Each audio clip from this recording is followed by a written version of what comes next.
Hi, good afternoon everyone. My name is Rayan Toscano and I'm going to discuss about these three topics that related to pre-colonial life and culture, which is laws, judicial process, and religions. So let's begin to our first topic, which is laws. The ancient Filipino had written and customary oral laws. The oral laws were tribal custom and tradition handed down from the generation to generation. The chieftains, upon consultation with the community elders, promulgated the customary laws.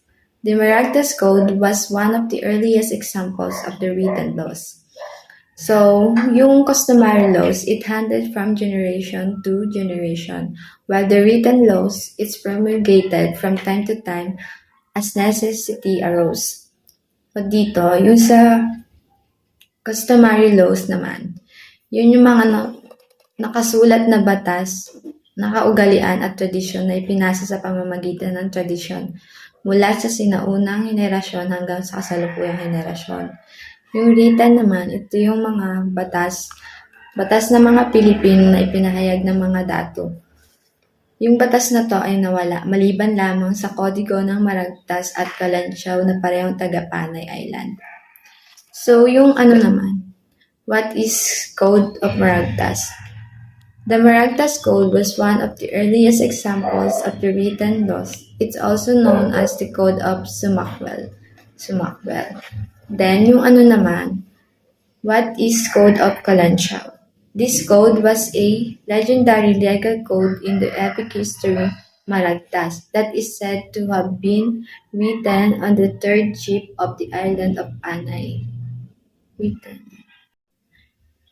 The proposed law. This law from the dato and approved by the elders would be announced in the barangay inhabitants by a courier called Omalohokan to put it immediately in effect.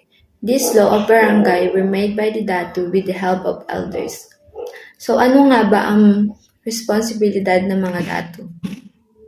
Ang mga dato ang nagsisilbing tagapagbatas, tagapagpaganap at tagapaghukom. Sila rin ang tinuturing na punong militar sa pamayanan. Katulong nito ang pinakamatandang kasapi ng barangay. So what is Omalohokan? Omalohokan refers to the town crier of pre-colonial barangay in the Philippines. They were responsible for going around and making people aware of new laws and policies enacted by the dato and chieftain. So, ang Omalohokan ang tumatakbo sa lahat ng sulok ng barangay upang ikalat ang mga balita o ang utos ng kanilang dato. So, let's proceed to our next topic, which is judicial process. In judicial process, the barangay court was composed of the chieftains as the judge and the community elders as jury. Sa hukuman ng barangay, ang magiging judge ay ang mga chieftains. Sila yung binuo ng pinuno bilang maghihukom. At ang magiging jury, yung mga community elders. Sila yung kinabibilangan na matatanda sa komunidad na ginawang hurado.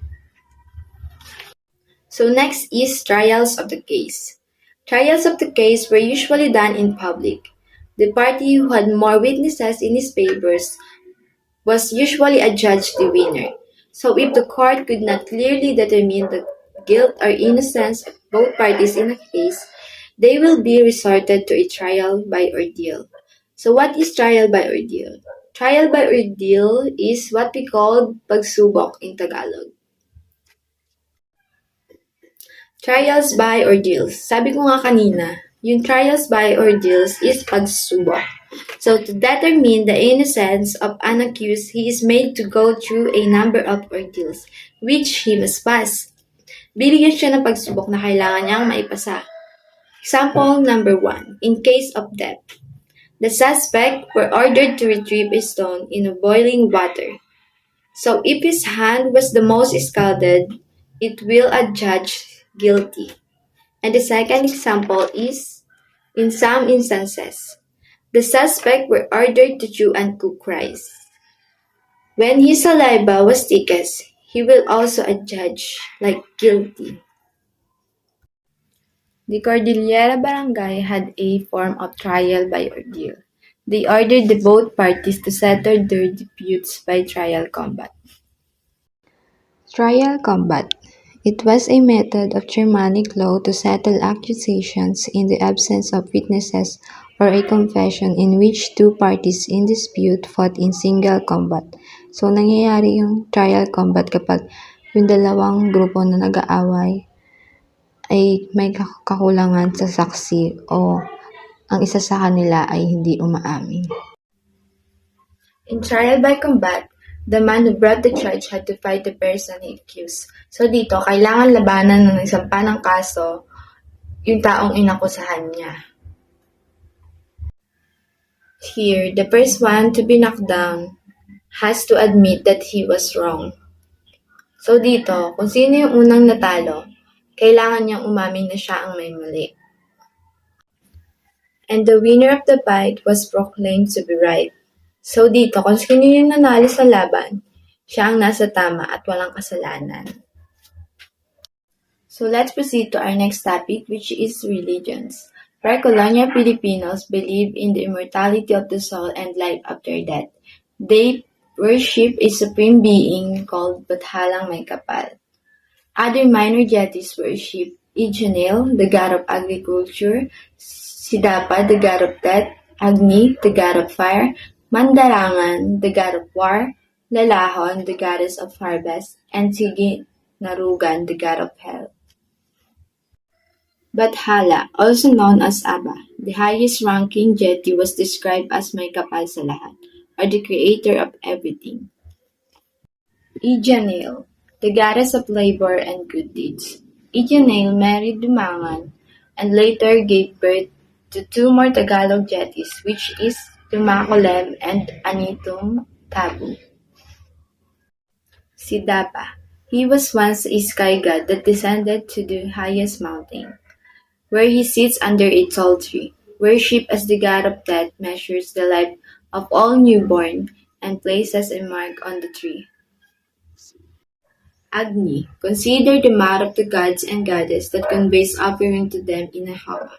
He is conceptualized in ancient Hindu texts to exist at three levels: on earth as fire, in the atmosphere as lightning, and in the sky as the sun.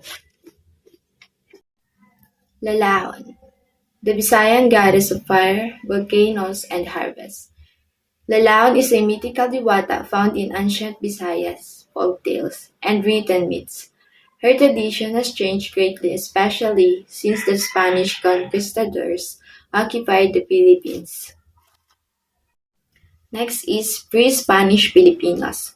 The pre-Spanish Filipinos worship nature, the sun, the moon, the animals, the birds, and even the trees. Even crocodiles and some types of birds were venerated. And they also believe in ancestral called Anitos by the Tagalog and Diwatas by the Visayans. The Anitos were either good or bad spirits, and early Filipinos offered food and animal sacrifice to appease or win the goodwill of the spirits. So what is Anitos? Anitos refers to ancestor spirits, nature spirits, and deities in indigenous Philippines folk religions, from the pre-colonial age to the present, although the term itself may have other meanings and associations depending on the Filipino ethnic group.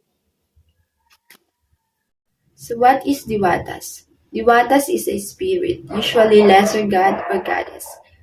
They guard the natural features such as forests. Kilala rin sila bilang mga fairy na nag-aalaga ng kagubatan or forests.